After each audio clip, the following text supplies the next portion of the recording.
60 knots. Check. V1. Rotate. Is this mic on? The mics are on. And hello, everybody. Welcome to episode 2 now of the Blue Skies podcast, brought to you by the Northern Lights Aero Foundation. As always, we're your hosts. My name is Aryan. My name is Trisha. And today we have a very special guest with us. We have our mentor from the main board of the Northern Lights Aero Foundation, Mr. Piyush Gandhi. Hello. Hello. Nice to be here. Thanks for having me. We're very happy to have you here. You've been kind of watching over us, helping us out with this podcast, and now we finally get the chance to interview you and learn a little bit more about what you do. Yeah, I guess it's noteworthy to put in there that this podcast is happening with the help of Piyush, so it's nice to have you here with us, and we're interested to see what you have to share with the rest of the aviation community. Well, I'm just thrilled that this is coming to life. You the two of you proposed this idea to me a little while ago, and pitching it to the board and the junior board, and here it is happening. It's thrilling. So it's really great to see.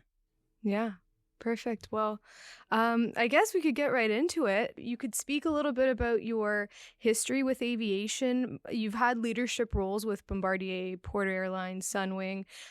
You've touched a little bit into the test pilot side of aviation. Maybe if you could describe your roles with all those different organizations and highlight some of your times during there. Thank you. So my career trajectory took a different path than what I had expected. As a youngster, I thought, I can be an Air Canada pilot, and that'll be it, right? But my path took a different trajectory in that from one job to a next. I said this before. I've made luck happen by working hard and showing that I can actually do a job well. And as a result, I've never actually applied for a job in this business. As an instructor at Toronto Airways, I was teaching one of my students, happened to be a CFO of a corporation, and he said, "You want to be my corporate pilot for our airline?" So I did that for a little while, and then I was working at Flight Safety because someone invited me to do a little bit of training there, and then the manager there literally walked me over to Bombardier and said, "I think there's a good job over here for you." And 2 days later, I was hired with Bombardier. I spent 10 years with Bombardier, soon into like project pilot and then chief pilot. So then, as the chief pilot, I was involved in not just testing airplanes, but demo and marketing tours, travel all over the world, helping clients. But one of our clients that we were pitching to was Bob DeLuce, and he was starting Porter Airlines. And he bought the airplane, and then he said, well, I want to take the airplane and I want to take Bombardier's chief pilot at the same time, and to be my chief pilot to start the airline. So, and it took him a little bit of convincing to get me there. I was, in a company, I had a pension, I was, established, and go to a startup airline, that's a little bit risky. But when I saw what Bob was putting together and the business plan, but also the people, he was an A-list of people in the business. This was a winner for sure, right? So I jumped on board, and there was, 13 of us in the back of a hangar, and we built Porter Airlines from scratch. That was in February of 2006, and we launched in October of 2006. So when we launched the airline, and then I moved got promoted to director of flight ops, and then Bob came to me one day and he said, "We'd like to move you into an executive role, but the board feels that you could use a little bit more business acumen, so we want you to go get an MBA. And we're going to support you for that," right? So I did an executive MBA, and true to his word, just as I was graduating my MBA, they called me to the office and they said, "You're now the vice president of flight operations for Porter." And it was a really great opportunity, using both my operational knowledge and skills, and then also kind of backfilling and working with budgets, marketing, et cetera, to utilize those MBA skills. The MBA also helped me with the next role, because Sunwing Airlines called me, a couple years later and said, "We'd like you to help us turn kind of our flight ops centric flight ops business into a business and make it a properly managed business entity within the Sunwing Airlines group." And so I was hired as the VP of flight ops at Sunwing Airlines for that, and joined there. But one of the conditions I put on there was that I'd have to fly, right? And I've always maintained my flying proficiency, even at Porter. So that meant that before I started actually the role of VP, I'd actually go on course and go as any new pilot and learn the course and get type rated on the 737. And they agreed to do that. So the first 3 months I spent at Sunwing were actually just me on an initial course with a bunch of initial pilots. and as a direct entry captain. That was interesting because that allowed me to actually see the operation from a undercover boss perspective, right? Nobody knew who I was. I hadn't been established. I hadn't sent anything out yet, and here I was flying the line. I remember one pilot. We were in Cuba. We were doing a turn, and he was taking over our airplane, and we were getting off, and he was just really kind of all over the place, and we walked off the ramp, and the flight attendant came behind me. She was laughing her head off. She goes, "He doesn't know that you're his boss, right? He was so rude to you, but he doesn't know that you're his boss." And then it turned out a couple of weeks later, I was doing a tour as the boss, and I went from all the bases, and he's there sitting in front of me in Montreal in this room with 40 other pilots listening to me. And I said, these are some of the things I learned when I did this line doc. And there was someone in this room who perhaps could have behaved a little bit differently in that, but not just to me. I mean, in general. And so I use that as a tool to educate. And he looked at me and goes, "Oh my God, that was you." Yeah. Goes to show, don't burn your bridges. Exactly, right? Yeah. Small world. Everyone's watching you, and they're watching you all the time. And even when you think they're not watching you, they are watching you, right? People see things. And that's why when I talk about some of this stuff about how do you accelerate your career, you work hard even when people are not watching, or you think people are not watching, because you're getting the job done no matter what, right? And so when that job opportunity comes up, people are going to think of you as the person that can actually get that job done. And that's really what's propelled my career. So that's my career. And then the pandemic hit, and we were shutting down operations, and my daughter was quite ill at the time. And so someone gave me a parachute out, but then a couple months later, Marty Smith from Presage Group, he called me. He said, "Hey, he said, "Oh, I hear you're a free agent. You want to help me? You want to help me run my company?" And I said, "No, Marty, I'm actually taking care of my daughter right now." And he said, "I said, call me back in 3 months." And 3 weeks later, he called me back. How about now? And I said, "Sure." So I've been with Presage Group for the last 4 years and loving it here. This is a really great organization. It seems like these companies were as invested in you as you were in them. It seems like they wanted you on board. They helped you out. They followed your requests. Yeah. There's something interesting. When I was doing my MBA, we had these lunch and learns, and they brought these CEOs in. And I remember one that was really that stuck with me. And he said, "Work your ass off till 45, right? If you really work hard and establish yourself and build a reputation, this business is small. You build your reputation at somebody. From then on, you can actually decide where you're going to go and what you're going to do. And people will be offering you roles, and your trajectory at that point will be your own. Work your butt off till 45, and then around that, I guess." And I was almost 45 at the time when he said that, but I said, "I only got a couple of years left." But he was absolutely right, because I did work my butt off to that point, right? And now kind of my pathway, I can kind of see where I want to go and what's best for me in my life, my family, and everything like that. Do you see yourself retiring anytime soon? I've with Presage, it's been really great because I can actually set my own schedule. The airline business, it's 24/7. I often say when I was at Porter, I never turned my phone off in the 12 years that I was there, not once. I'm on vacation, I'm overseas, it doesn't matter. I was always tied to it. And if there was something that happened, I remember we went for a vacation in Jamaica and with the kids, and we get there, and we had an incident happened at Porter, and I spent the first 2 days on the phone from the hotel room, and the kids are like, "Come on, let's go to the beach." And I was like, "Can't do it," right? You're really tied to it in that role, in those roles. This role here allows me my freedom and my flexibility to have that lifestyle. I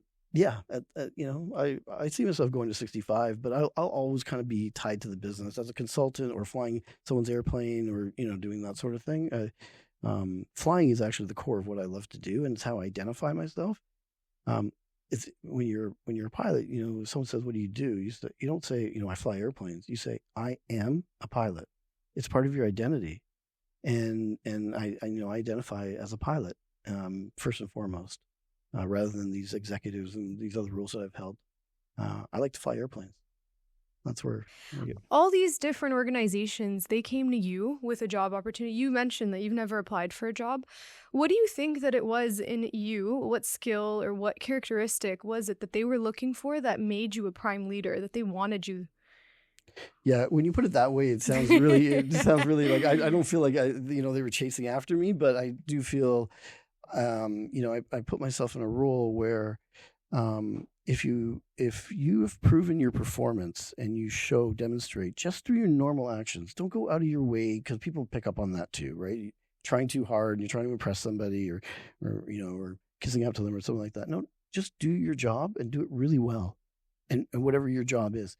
Do extra if you can, but don't make it seem like you're really trying too hard, because that also doesn't look very well. You'll get noticed. And when you get noticed, and it could be a quiet, noticing of this person, and it could be by, someone at a higher level, and they'll think about it, and they'll say, okay, now there's an opportunity. Who would I pick out of these 10 people that are applying for this job, right? Interviews are really not really interviews. They're validation of what they've already preconceived of who's going to be in that role, especially at that level. But if they already have in the back of the mind that this is a person who's capable and performs well, and is innovative and does things that others don't want to attempt to do, or it's too big of a job, but this person will tackle it, then that's the person they're going to want to tap on. I talk about that in this Make Luck Happen. I've given speeches on Make Luck Happen, right? People will say, oh, you were lucky, the right time, right place, and all that stuff. I made that opportunity kind of available to me. Didn't know if it was happening or not, but that's how that's what's worked for me, at least. Well, we've talked about how positive and reinforcing your career's been. What are some of the setbacks or challenges you faced, some obstacles you might have hit? I'll say the first and foremost one that probably was most impactful for me is I got a rejection letter from Air Canada. And I had just started Bombardier, and it was a couple of years in, and I had the right amount of time, and I had all qualifications. I was kind of in a semi-leadership role already there as a captain, and they turned me down, and that was a real setback. Like, that was going to be my career, right? But that has turned into the most positive thing. I couldn't even imagine myself as an Air Canada pilot, because what I've done outside of that is give me opportunities that I would never have had if I was just, a line pilot at Air Canada. So, in the end, that challenge or that setback was probably one of the best things that ever happened to me. That's pretty interesting. Do you still fly now? Are you still current? We're just starting to fly a Cheyenne 3, which is a fun airplane to fly, and I'm just having a blast flying it. The last airplane I flew was a 737. The last flight I did commercially was I flew into Saint Martin, the approach over the beach, right? That was it. And that was in February of 2020, not knowing that would be my last flight on a large commercial airplane, right? And then the pandemic hit, and then I was out of Sunwing. So that was it. And I've missed it. And now recently, through our operation, to our corporation, we're operating a Cheyenne 3 for business purposes, and I just got qualified on it, and I'm loving it. I'm loving flying that way more than anything else. I don't have to worry about 185 people in the back, right? Yeah, and you mentioned that rejection letter from Air Canada kind of motivated you to propel forward, push more. You've always enjoyed flying. In all of your roles in all your various companies, you've always maintained a flying aspect. How do you balance flying alongside all of these other roles that you're doing?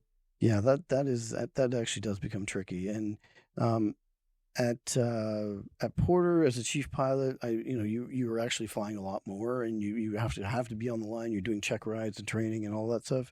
It's more part of the role. When I moved to director, I saw my flying hours starting to cut back. You're in meetings, you can't get out there very often. And then as VP, it became kind of like a treat for me. Like I would just say Wednesday afternoons, don't book any meetings for me. My admin would know that's blocked off, and I would go flying, right? And I had a gone flying thing on my door.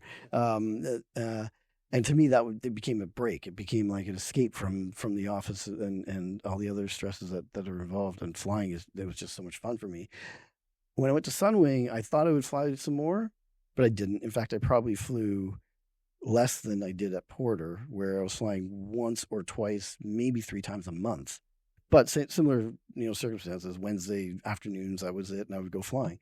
Maintaining your flying proficiency gives you instant credibility when you're standing in front of a group of pilots or training captains or ACPs or whatever, and you're talking about flying, right? They know that you've experienced what they've experienced on the line. I would go, to Cancun or something and come back with a fistful of notes on things that we need to fix operationally. I'd go into the next morning, I'd go to the operations meeting and say, hey, I saw this, this, and this. Maybe we can do this, this, and this to correct that.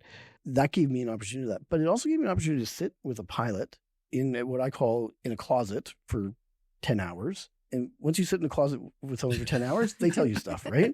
And I try to shake off, I'm not the boss. I'm actually a captain. And by the way, I don't fly that much. So I might make some mistakes. If I do, call me out on them, correct me. That was part of my first briefing. And the risk in this flight is actually me, right? So I would actually say that right off the bat. So come to a more humble level with my first officer, who thinks, his job might be on the line if he doesn't do a good job today, right? And I try to shake all of that off. And then, after a couple of hours, they start telling you stuff. And you learn firsthand what's going on out there and what the sentiment is and what people are thinking about. So anyway, I thought that was very important. Yeah, that's a good one. I didn't even realize that actually staying flying keeps you in the loop with what's going on. Well, I guess that ties well into where you are now. You're with Presage Group, so we will ask you who they are to introduce them. But I guess just a bit on them, they use psychology to improve aviation safety. So for those that don't know what human factors is, if you could introduce what your group does now and how that, what you're excited about and being in this space now. It's funny when people ask me what we do at Presage. It's very difficult for me to explain because it's very, very complex how we integrate into any client airline. But it comes out of Dr. Marty Smith's PhD dissertation, and it was about decision making in the moment. It's when in critical moments of flight, there's these 9 constructs that he built into his paper that basically said, all these 9 constructs come together and it gives you your situational awareness window, right? Every airline has different culture. They have different operations. They have different airplanes. They have different training procedures, right? So each airline is unique in that regard. So what we do with a client airline is we go in, we learn a little bit about them, and then we deploy a questionnaire that goes out to all the pilots, and it asks them, when you're flying an unstable approach, did you continue to land that airplane or did you go around, which would be the torposity? You have these 2 breakouts. But what we really do, it's like putting you in a psychologist's chair and asking you why, right? Flight data can collect all kinds of data. Says there's been 100, unstable approaches. It doesn't tell you what was happening in that flight deck at the time, right? So what we do is we ask the question of why. And once we know why people are doing these things in the moment, we can then mitigate them by building procedures that actually make sense to address their mindset, the mental model that they have going into that airplane, and addressing it in a way that it will remedy whatever risk is there. Sounds complicated. It is complicated, actually. So what we do is when we get that data, we have 4 PhDs on staff, and they analyze this data. They crunch it. They give us numbers, and then we have SME subject matter experts. Very, very, very experienced people. We have former directors of flight ops at Air Canada, directors of training, Air Transit. We have the former vice president of operations for Southwest Airlines. These people come together, and we kind of look at the data, and we say, these are the mitigations or the recommendations. And then we go back to the airline and tell them, this is what we're finding. You have risk here that is underneath the surface, and it could actually result in something. So what we want to do is mitigate that risk. And we get a group of pilots together, line pilots, and we put them in a room for 3 or 4 days, and we create procedures that make sense to them. And it's revolutionary in some ways. We consider ourselves disruptors. We do things at airlines that they would never have done before, and we get a lot of pushback, and people say, "Are you crazy? You can't do that." Blah blah blah. That's the way we've always done it. That's the way we've always done it. Thing is to me the death nail in innovation, right? I used to have a rule in my meetings that said, if anyone says that's the way we've always done it, I want them to leave the room. And I've actually removed people from a meeting because you're not thinking. You're actually relying on what has been done in the past, but you're not being innovative. You're not being creative if you say that's the way we've always done it. That might be the best way to do it, but there might be a better way to do it, right? So what we do is try to introduce that to an airline, and big airlines, small operators, whatever. And then from there, we build these procedures, we go test them in the simulator, and then they deploy them. And the results are remarkable. When we look at the before and after data, it's remarkable. That's why it was so easy for me to join Presage, because I was a customer of them at Porter and at Sunwing. And I saw how it shifted the whole culture and the mindset of the pilots in the operation. So it's very easy for me to advocate for that. So I guess with Presage, you have individuals from various backgrounds, like you mentioned, pilots, so subject matter experts. Yeah. And then you've got your doctors, you've got business, I guess, executives that also bring the business aspect into this. So it's very interesting to see what you guys do. You want to know what's really interesting about Presage? Every single employee of Presage is a former customer. Is that something that Presage like specifically asks for No. in their team? No. No, we try to pick the best, but the people that we usually come across are people at client airlines, and then if they retire, they've been available for some reason, we knock on their door and we say, "Will you come work for us?" And so the whole group, except for the PhDs out of but everyone else is a client. It was a former client. Well, that has to be a good sign, right? They're Right. coming back. Right, they're coming back, and now they're promoting the product, and they're pitching it, and they're deploying it because they know it works. We talk about we say we all drink Marty's Kool-Aid because it's like we all get addicted to this thing, and it really it's just very effective. And are you guys based out of just Canada, or are you involved with other countries? Is this just We're all over the world. all over? One of our clients is in Australia. Okay. We're deploying some of our SMEs next week to go down there and do their sim trials all over the world. You mentioned 9 factors. What are those 9 factors?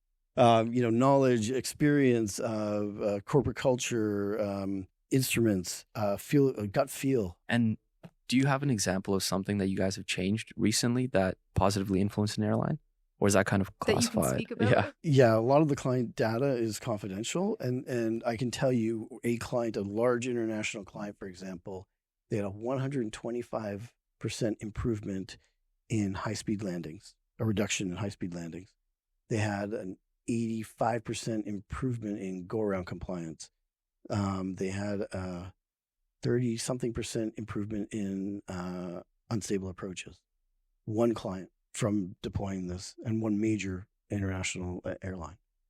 So it is effective. I can't tell you which airline it was. Yeah. Presage is a very large-scale operation, and you guys are focused on these bigger organizations.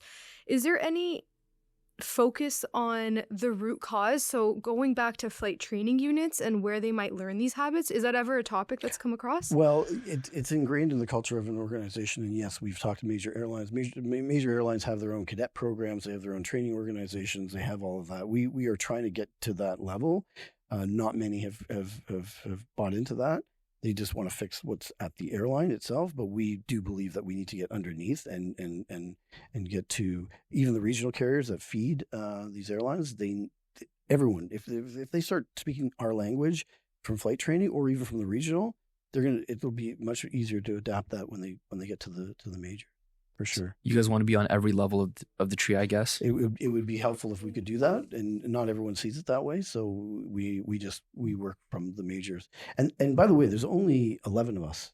I was about to ask. Yeah. It's a small organization. And you guys are worldwide. And we're worldwide. Yeah. So it's, I mean, we got to do it all, but it's not volume customers. We only are working with 2 or 3 clients at a time, right? It's very niche. And it's very hands-on, and we embed in the airline. I walk into an airline like I'm going to be on Monday, and I go right to their offices, and I'm hanging out there with them for a couple of days, right? You become part of their infrastructure, really, and once you build that trust, that's when they'll listen to you. Well, you also were an instructor long time ago, Yeah. and now with your work at Presage, what's something that you could say to young aviators that are probably not at the level of corporate flying or in the airlines, but are starting their flight training that you think would make a big difference with some of the work you guys do now? Even small things, small tips or techniques you might have. Like on a safety side? On a safety side, because that's what Presage focuses on. Yeah, that's an interesting question. I mean, I was a flight instructor at the beginning of my career, but I've been teaching people how to fly basically my entire career, right? Even at Porter, maybe not so much at Sunwing, but I was, a training captain. And even anytime I fly, I feel like I'm training the person beside me, right? I'm always in that mode of like trying to educate, impart knowledge on first officers, especially junior ones. listen to them, right? That's the first thing is listen to those people with the experience. But one thing that I often said to people is you'll fly with a lot of different people, right? Find the pilot that you actually kind of look up to, the one that really stands out, because you'll find a pilot that you really like their style and the way they communicate and the way they run their flight deck and how safe they are and all of those things, right? Find that pilot and emulate that person. So when you come to a decision, think about what would that pilot say or do? And that is very helpful for young aviators. I found that very helpful. And I used to teach this to captain upgrades. So first officer, upgrading to captain. And they're kind of all over the place in their style. Sometimes they're, kind of firm, and the other times they're like kind of soft and, oh, you tell me what you want to do, like kind of thing, which is fine.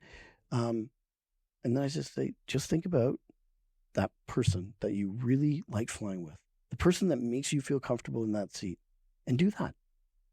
And that's great. I learned some of these things the hard way. Because I've accelerated my career. I was flying, and I was captain, and this very senior pilot was my first officer.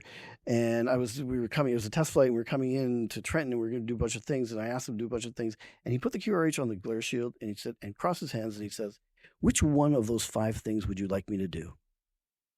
And I go, oh, okay, thank you. Yeah. And after the flight, he put his arm around me, and he said, you're a young captain. You haven't spent a lot of time in the right seat. You kind of went up there. Think about what that person is doing and feeling when you're telling him to do 10 different things at the same time, right? I stopped you, but some other first officer might not. And now they're confused and they don't know what to do. So those kinds of things are very helpful. I often look at when someone has criticized me or, told me something to do something differently. That stuff rings in my head. And it always does. Like, it just popped up just now in this conversation, but I remember that very clearly. And it was something that really set me, I went home and thought about it a lot, and I need to actually be a better captain. That's how. But for new young aviators, listen to the people, and pick the things that you think are going to be really helpful for you, and do that. Just do that. You can't do all the million things that an instructor tells you to do in one day. You just can't, right? Just pick out the things that will help you. And when you were a student aviator way back in the day, where did you see your career going? What was your dreams? It was always to, I used to sit at the end of runway 24 left at Pearson, and when it was 24 left, it was 24 left and 24 right now. It's 230. Anyway, I used to sit there, and I had a radio scanner, and I just even before I was driving, I'd get my parents to take me out there, and just I was going to fly one of those airplanes. That's what I was going to do. And I was lucky because at 10, 12, 13, I'm going to high school. Most of my friends don't know what they're going to do when they, what are you going to do when you grow up, right? I knew what I was going to do when I grew up. And the courses that I picked in high school were all geared towards getting to that point. So. Did you have any family members that were in aviation? Never. No. What sparked it? My dad ran a business, since 1971, still kind of runs it. He's 84 years old. And I was going to, he would ideally want me to take over that business. But no, I just loved airplanes. I just loved airplanes from a kid. My mom tells me stories that I don't even remember, right? So that was it. And my parents were very supportive. And even my dad, he's like, no, you go do your flying thing. I think that's what Northern Lights is really focusing on in these last few years, is tapping into this market that young students don't understand aviation that well to want to pursue it as a career. So it's very interesting because we do have that half of the group that knows exactly what they want to do, and the other half that doesn't even know what a plane is or how it flies. And that's something that they could become. They could become a pilot. So it's interesting. A lot of people that I meet, it's because their dad's a pilot or their mom was a pilot or someone involved. Outreach is really important for organizations, right? And at Porter, I kind of put someone in a role of outreach ambassador, right? Where they go to these events like Girls Take Flight and Girls Can Fly, and they've now grown into very large events, right? But we need to break that stigma of you can't be a mother and a pilot, or a good parent and a pilot because you're always away and you're sleeping in hotels all the time, right? It's just false. And like I said earlier, you can have a career in this business where you're at home way more than your regular office, 9 to 5 person. In many airlines, you'll only fly 13, 14 days a month, 12 in some days, right? So the rest of that month, you're home. You're there with your kids.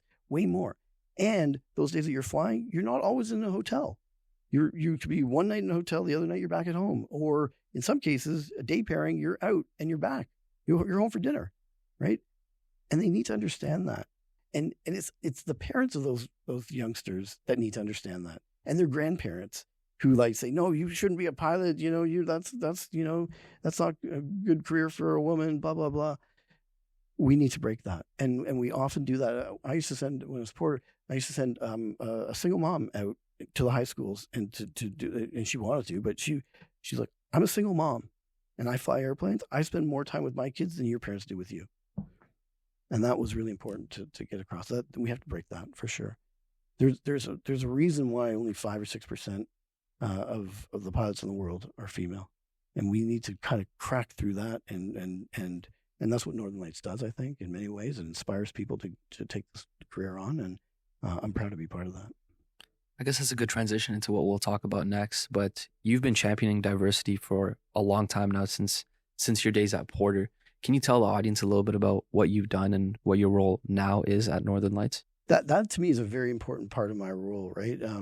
In any position I've been in, there's an element of capital where I can actually use my position, for example, to actually champion some of these things. Northern Lights kind of came to me by accident, sort of by accident. Two people that I know from other parts of my career came, and they invited Porter to a gala in 2014, and we went. And I remember on the Monday after that gala, Bob DeLuce called us into his office, and he said, "We need to do something with this. It was so inspiring. We need to, create something that builds on that energy." And so, me and another VP, Deanna Stacy, we created Women Soar at Porter. We started that. We brought some people in, and it was really to take a KPI on where we are now in terms of ratios of women to males, but not just pilots, maintenance, ramp staff, management, senior management. And we took the snapshot and we said, okay, where do we want to be? And we set these targets, right? It's not that we were hiring only women. We were hiring the best candidate for the role. That was important. But we wanted to do things that would inspire women to actually come to us, right? And this is really important for anyone in the DEI world. It's one thing to say, okay, I'm going to put a float in the Pride Parade, right? That doesn't really do anything to effectively change the way people feel when they're in that organization. And so what we did at Women Soar Porters, we created policy that would actually help people feel comfortable. For example, we had ramp staff that were hired, right? But if you're one female in a group of 10 that all got hired and they're doing their training together, that person doesn't feel so comfortable, right? And often they would leave. So what we said is we're going to hire women in clusters, 4 at a time. So now it's 4 to 6, let's say. Now they're going to feel more comfortable and they'll stay.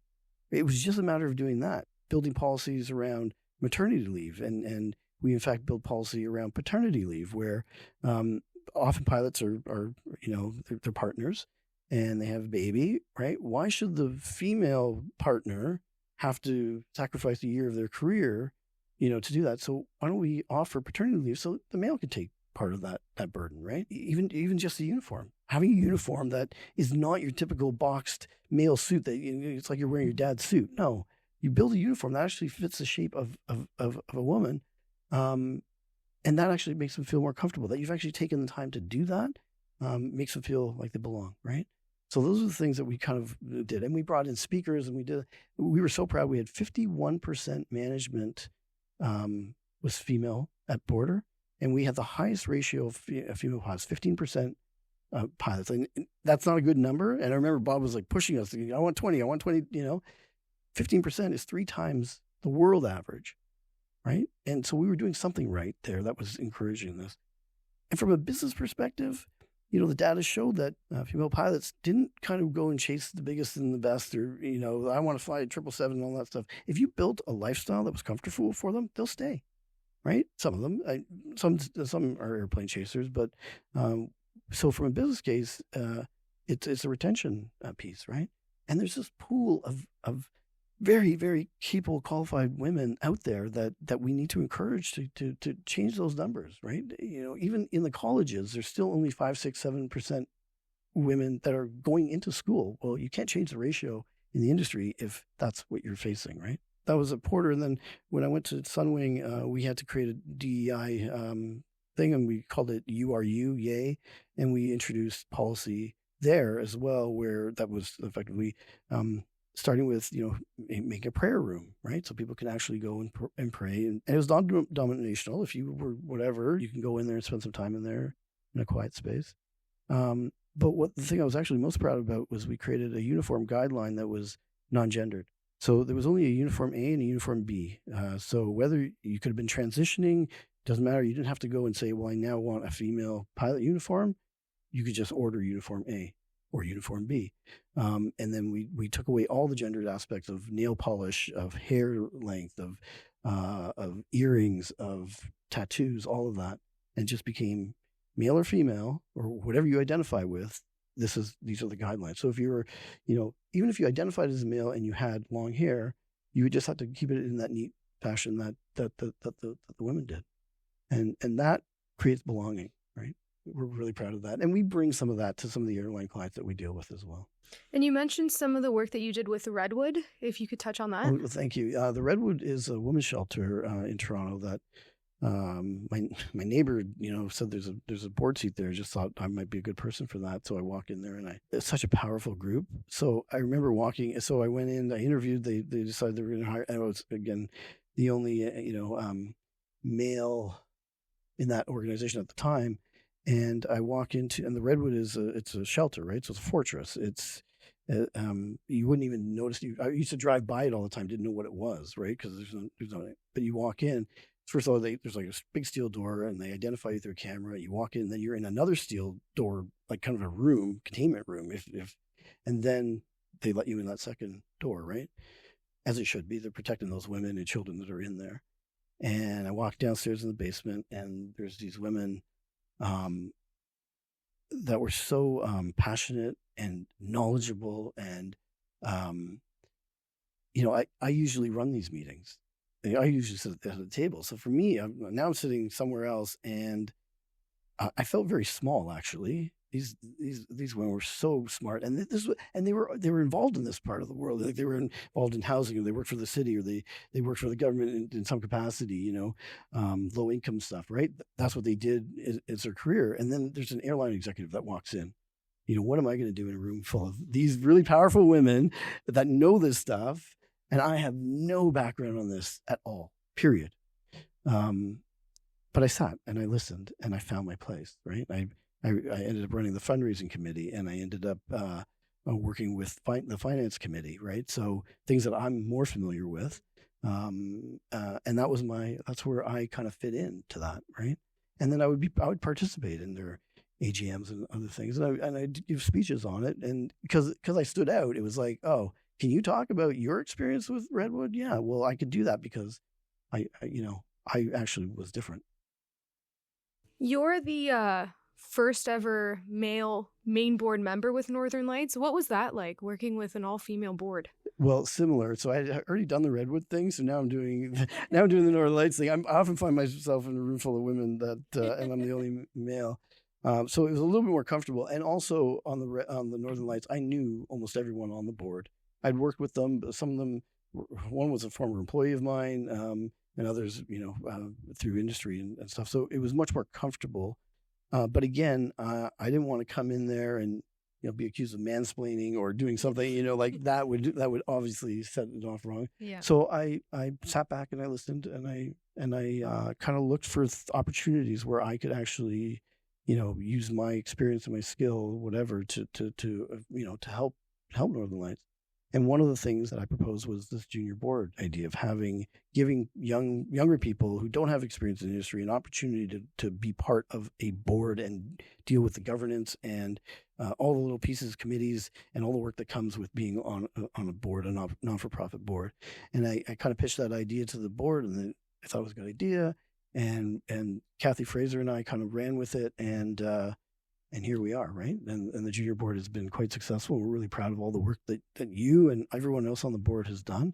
And it gives me an opportunity to mentor and to kind of lead a little bit in that regard. But I'm not as involved in the gala preparations and some of the other stuff, right? So that's okay. That's my rule, and I'm happy to do that. Like there's always a way to help. You just have to find out what exactly you can do. And don't force yourself into it, right? Like I remember I sat in those meetings for a while, like before I could actually even speak up, really. I wanted to, in both the Redwood and Northern Lights, I'd answer questions if it was after, I'd vote if there was a vote, but I really tried to sit back and just kind of learn. And if I forced myself in there and start talking and telling other things, it wouldn't work for me and it wouldn't have worked for them. So I'm quite happy with how that's gone. And you said you've been finding yourself in a room with a lot of women where you're the only guy.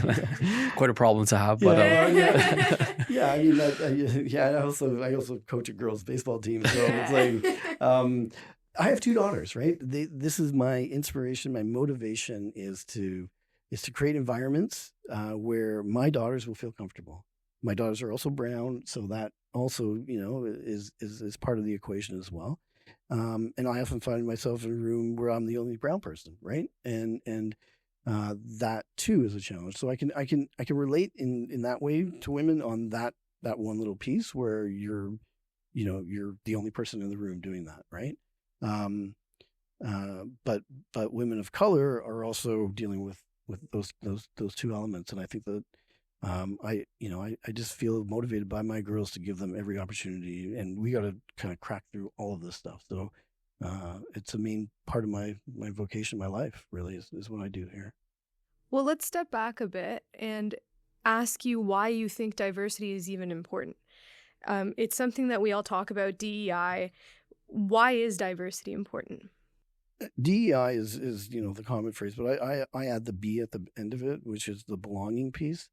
Because you can talk about DEI all day long, but unless you create an environment where people feel like they belong, they can speak, they can talk, they can, impart their knowledge, then you're not really creating a good environment for that. One of the best things about DEI is you get different perspectives on whatever it is, right?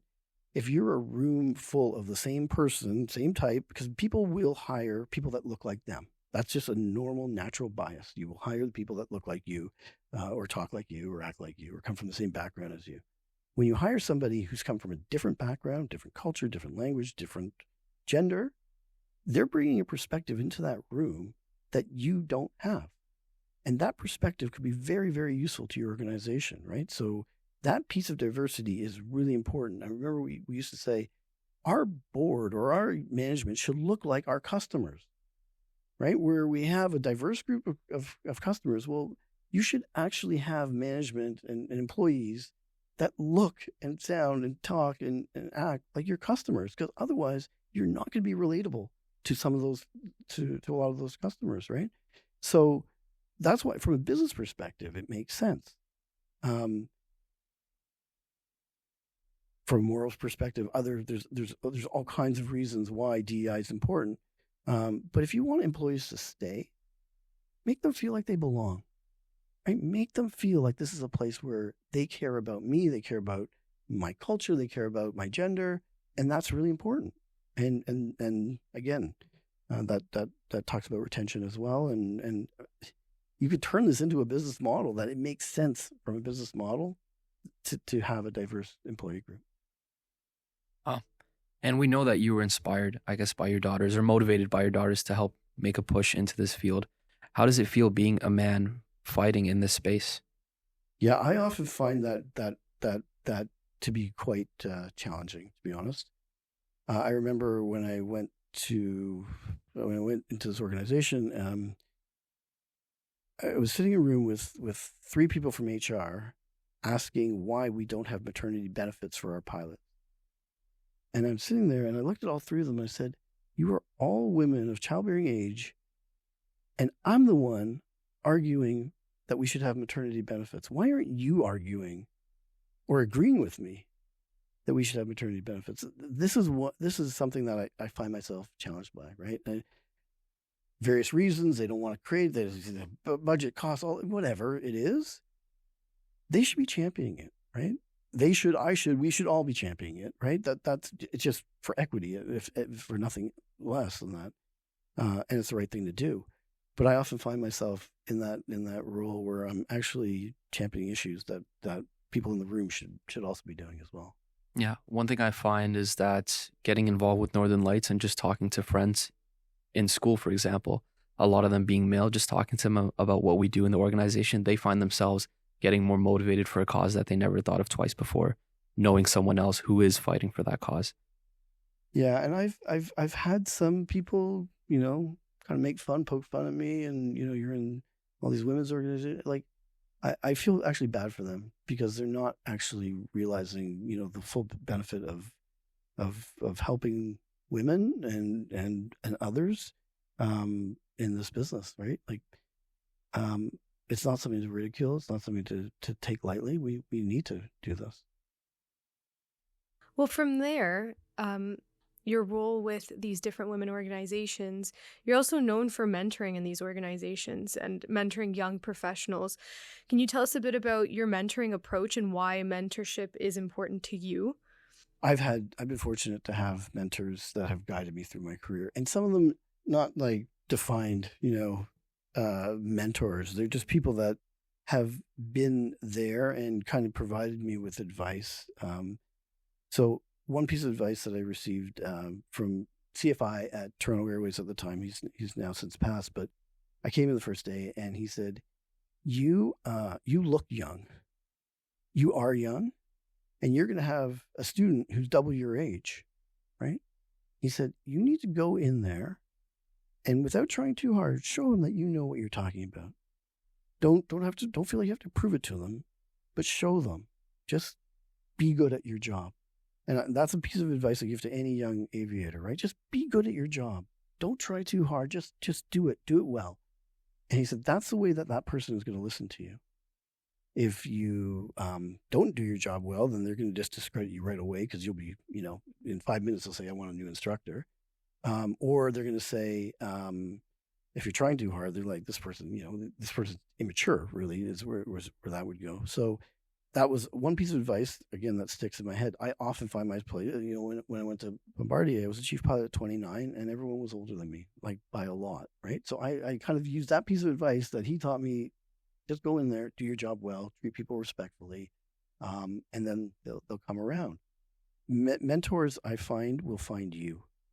They will see something in you that will kind of make them want to reach out and help you. And I've been fortunate with that, so I like to pay it back. I like to pay it back to young aviators, male or female, who kind of show that they're motivated. They want to do something special. They want to try. They want to get there. They listen to you. They're you're on a phone or a virtual call or something, and they're listening, right? And then they're acting. I had one young person come to me actually at the gala.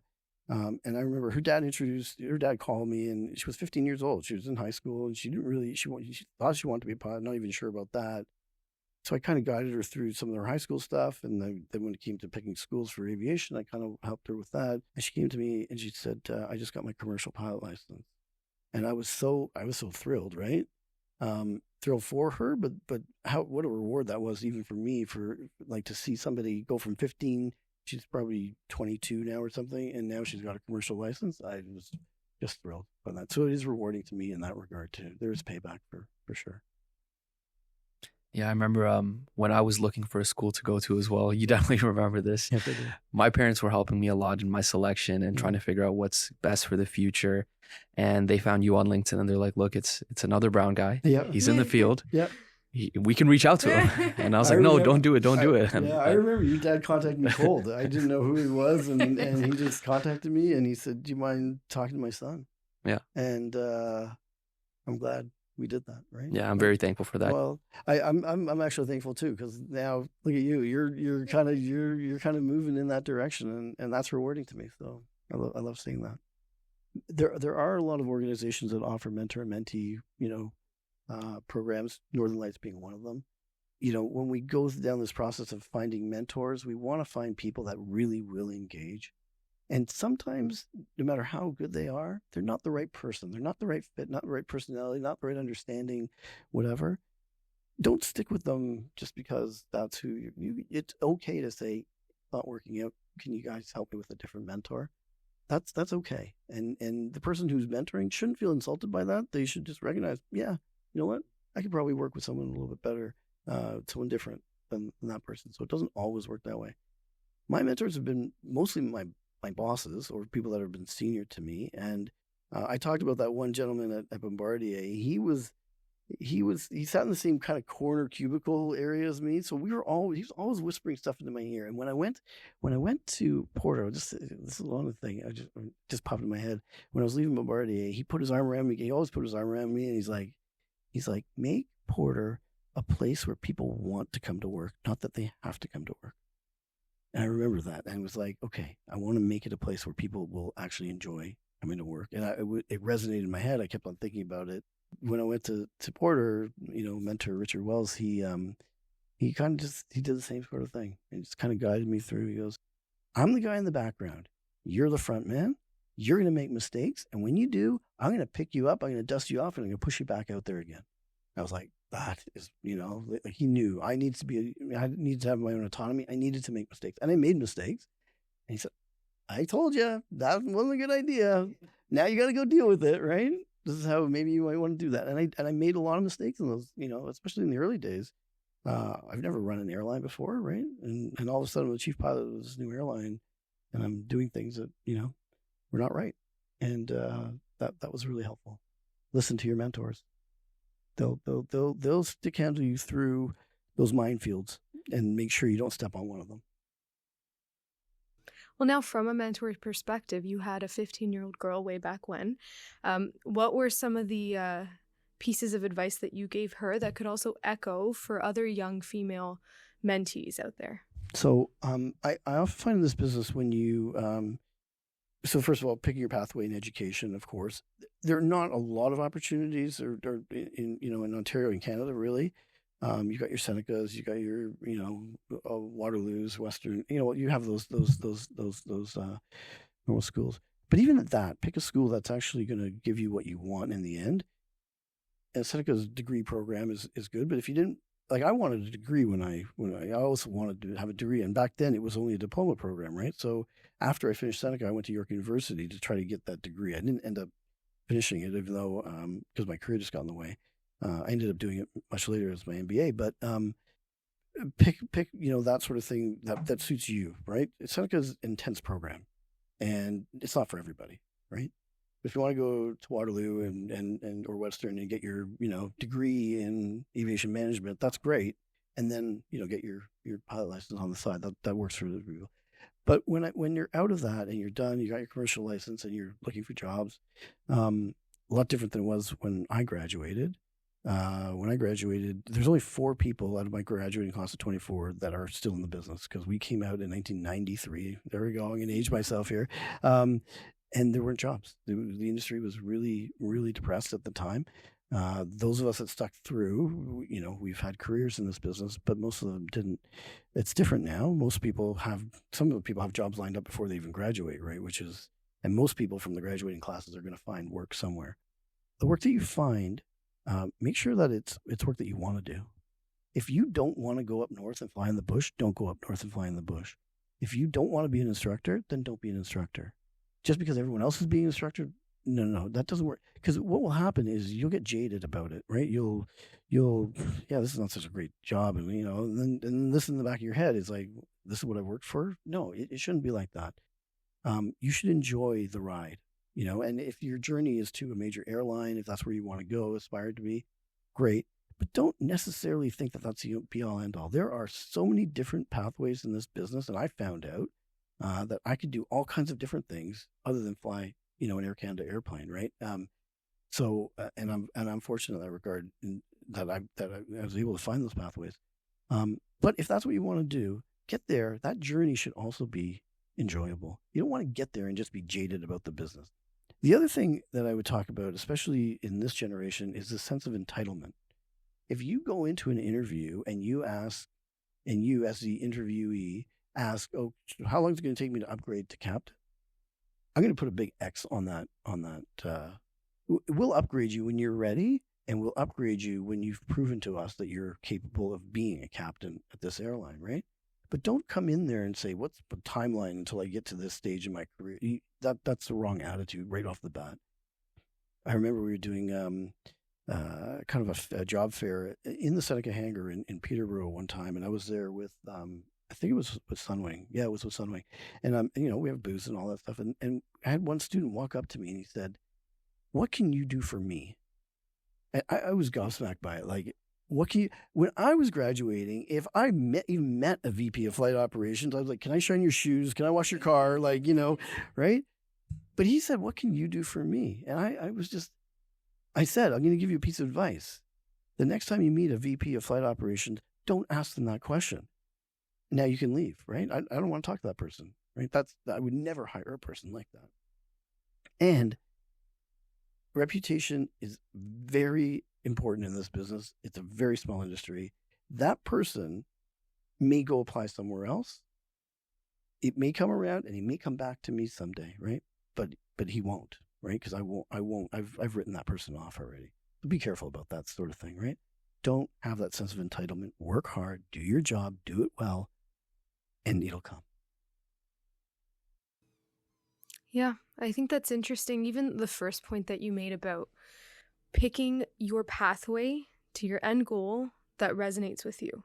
From a student perspective, I think we get caught up in the industry and how fast and how slow it moves. We just came out of COVID, and within the blink of an eye, you could lose your job. But then again, within another blink of an eye, you could be getting these jobs left, right, and center. And so at times as students, and I'm sure a lot of the other students out there might understand where I'm coming with this, but we look for the fastest way to get to where we want to go. And we may not appreciate the journey as we get there. So it's neat to hear from your mentorship perspective that do what you love and not do what's the fastest. Right. And part of that, and I'm glad you came back to that, is don't pick necessarily the first job that's offered to you. When I was at Toronto Airways as an instructor, I got offered a job at a medium-sized operation, but it was in North Bay. And I went up there and I was like, do I want to fly, here? Winters are cold. I'm not very good in the cold and, all that. And I remember someone senior there at Toronto Airways who told me, don't necessarily take the first job that comes your way, because it doesn't seem like you really want to do that. And I listened to them and I turned them down. And 2 weeks later, I got offered this thing to be a corporate pilot based in Toronto and doing that kind of thing. And that was way, way, way better. So it'll come, right? And be patient. If you're in your low 20s or mid 20s, you got lots and lots of time to get to where you want to get to. Don't worry about getting that, I got to get my seniority number at one of the airlines. You'll get it. And when you get it, you'll follow that trajectory if that's what you do. But don't be so impatient getting there, because there's a whole world of great experience that you're going to get between 20 and whatever, 28 or whatever it takes to get to an airline. That's the stuff you're actually going to remember and love or hate. I guess one of the reasons people are feeling impatient nowadays is, well, we're always told, for one, is go with your lifestyle, find what works best for you and pursue that. But a big stress for people our age now is, at what point will I be able to support myself or support a family or continue with my life in more of a stress-free, debt-free manner? The industry is slowly recognizing that, you have to pay subsistence wages to people that are in the right seat of an airplane, or instructors who make it's abysmal. What I remember I was making very little money. I was fortunate I was still living at home, right? That was the only way I could have actually survived through that. And I was working my butt off. I flew 1,000 hours in 1 year, right? Which I was exhausted, and I really didn't make that much money. But flight schools, they don't make a lot of money, right? That's just the way the industry is. And people pay a lot of money to get the training, but it's the operating cost of those airplanes that really drive everything. So the margins are very thin, and unfortunately, those are that's the hard knocks that people have to go through. And I wish there was a magic bullet here that just say, okay, pay youngsters or younger pilots a better wage, but there isn't, right? So hopefully you can get some support, but not everyone can. And I feel for people like that. There are scholarships, there's other programs, there's things that you could try to get some support with. And Northern Lights offers a bunch of that, and we're proud to do that, right? We give out a lot of scholarships to people in those positions. The other side of it, though, and they are learning at the airlines. Some of the new contracts are recognizing first officer pay, entry level pay, and it is coming up a little bit. The other side of it is that when you get onto the other side of into the left seat, the salaries are quite good and comfortable, especially at the main airline. Well, shifting a little now, being incredibly involved with your career and also having a family, how do you find time to accomplish all that you need to do there? Because that's also an unspoken, it's something that a lot of people don't explore. It's something that hinders a lot of women or men from joining aviation or aerospace. So how did you find time to manage that? I don't think I was very good at it, to be honest. It has affected my personal life and all that. Probably the worst time was when I was doing my MBA. My wife was doing her PhD and working a full-time job. I was working my full-time job doing my MBA. We had a 4-year-old daughter and an 8-year-old daughter. And managing that was it was very, very high stress. And I remember sitting in a team meeting at Rotman at the university on one evening, and one of the guys would get the phone would ring, and he'd go out and come back looking like, he goes, "Is that your wife?" He goes, "Yeah." And the next thing my phone rings, right? And then I go out, and he comes back, "Your wife?" "Yeah, yeah." It was hard. It was really hard. But that's when you're kind of doing these multiple things. If you're in the business to be, kind of a line pilot and work that, I'm envious of a lot of the pilots that work, for me when they're working 13, 14 days a month, right? And then their phone's off. They don't actually have to worry about that. When you get into management roles and especially executive roles, it is really challenging. Now that I'm at Presage, I look back at that and I go, man, that was crazy. That was a crazy time. And I don't ever kind of want to be in that rat race. Again, I'm very comfortable in this role where I kind of make my own schedule. I coach my daughter's baseball team. I kind of run, part of that organization in the league. I spend a lot of time with my daughters now, like a lot of time. The whole summer, 4 or 5 times a week, we're out there together and doing that, and I love that. And it's nice to actually do that sort of thing with them now, and they appreciate it, and it's great. And one's off to university, but the other one, I still got my eyes on her, and I'm just spending as much time as I can with her, which is great. And it's not that I regret not having all that time in those previous roles, especially with my older daughter. We spent a lot of time together too. But you have to make that time, and you have to carve it out, and you have to try not to look at your phone. But I wasn't the best at that. I think it's also noteworthy, though, that the industry is shifting towards programs and initiatives to allow for this to happen. So how you mentioned Women Soar, Porter, and what you did at Sunwing and things like that to make it easier for those families that are trying to balance a work-life, personal life medium there. Yeah, what we often found, especially in contract negotiations with pilots, it's not necessarily about the salary. It's not about, making X number of dollars. Yeah, sure, that's part of the negotiation. But it's all the little pieces that were actually the things that were kind of roadblocks in terms of pushing contracts forward. It was how many days off, how many scheduled days off. Can you call me on my day off? And if you do you have to pay me? And those kinds of things were the things that were really important for employees. We found loss of license insurance, right? We introduced that at Porter, where the company paid for it. So if you lost your license for whatever reason, got into a car accident, had an amputation or something, right, you would be protected. Your career would be, or your salary would be protected, or something like that. So lifestyle is definitely much more prevalent element of contract negotiations with airlines. At least I find that, and that's over the last few years. Yes. Everyone wants to make the big salary, no doubt about it. We can put a number on the board and we can argue about that for a few days, but that we know the number is going to be there. It's that the scheduling and quality of life balance that people often fight for and deservedly should get, actually. That will keep people in the business. Now, looking back at your journey, you've done a lot, dipped your toes in a lot of different areas. What are some key moments that shaped your career into what it is today? Yeah, there's just so many elements of that.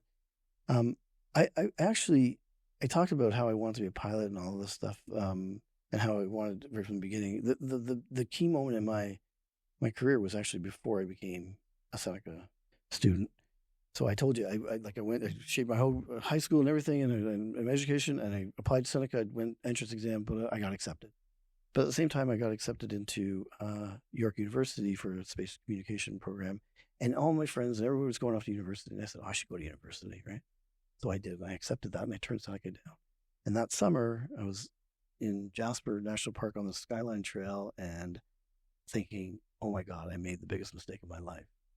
And we got down from the trail. It was my buddy's van. I said, we're going back now. He goes, what do you mean? We're driving back right now. I drove all the way across the country, back and pulled in right into the Seneca admin building. And I said, I found the person. I said, and I'm like hair down on my shoulders and like looking like I was just in a car for 5 days.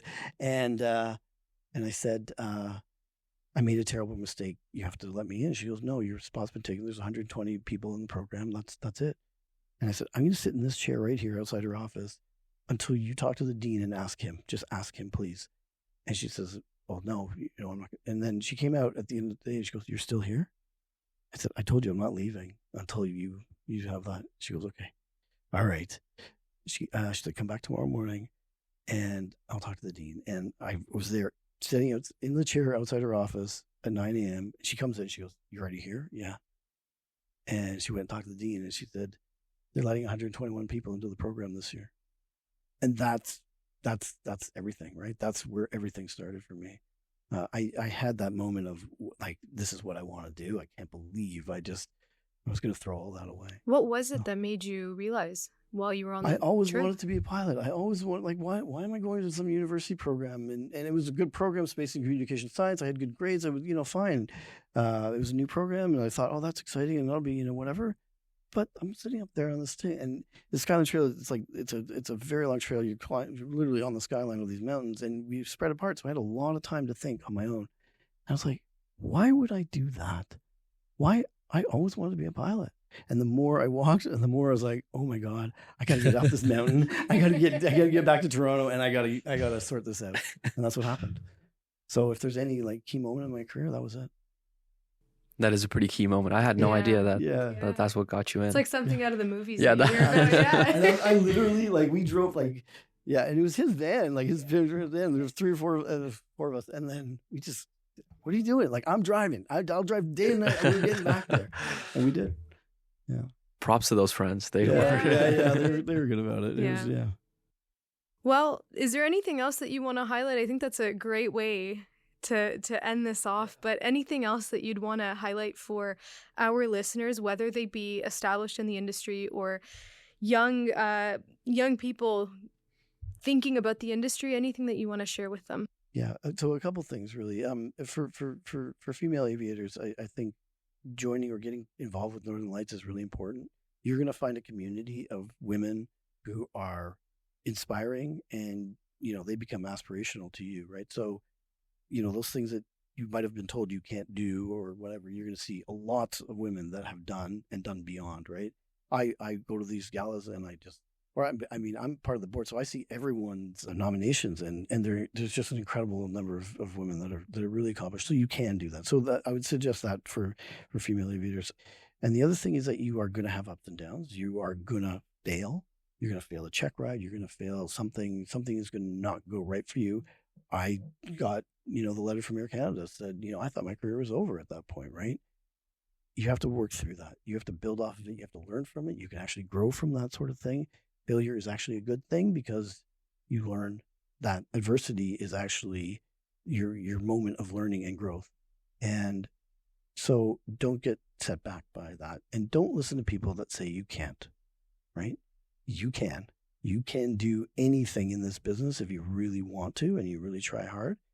Because you're female or you're a person of color or whatever it is, you can. So don't give up on that if that's what you want to do, right? Well, we'd like to thank you, Piyush, for your time, not only for being on this podcast, but also for mentoring us to have this podcast happen. It's a platform to, like you mentioned, we've always done things the way that they've been done. Like, you have, people, it's networking, word of mouth. You've got a dad who has a friend who has a uncle that works in the airlines, and that's your way in, right? Some people don't have that. And so our podcast is that way to have a dad's friend, uncle, talking to you and giving you the life advice and how to get in there. So That's exactly one of the motivations for the junior board was, we're a bunch of experienced aviators on the main board. Having the new, fresh ideas and we knew that this would propel Northern Lights, the whole organization, into new areas. This is exactly the kind of thing that we were hoping to get out of the junior board, right? And you two have exemplified that. So we're really proud of the work that you guys are doing. And so whatever effort it takes for me to kind of help you a little bit, it's nothing compared to what the impact this is going to have, right? So tell your friends, listen to this podcast, and share it with everyone you know, because this is really important, and we want you to watch or listen to all the other podcasts that come from here on in. Thank you both. Yeah. Well, thank you to you and all our listeners out there helping us support women in aviation. And with that, we now return for landing with the end of our second episode. Wishing you all blue skies and tailwinds ahead. See you next time.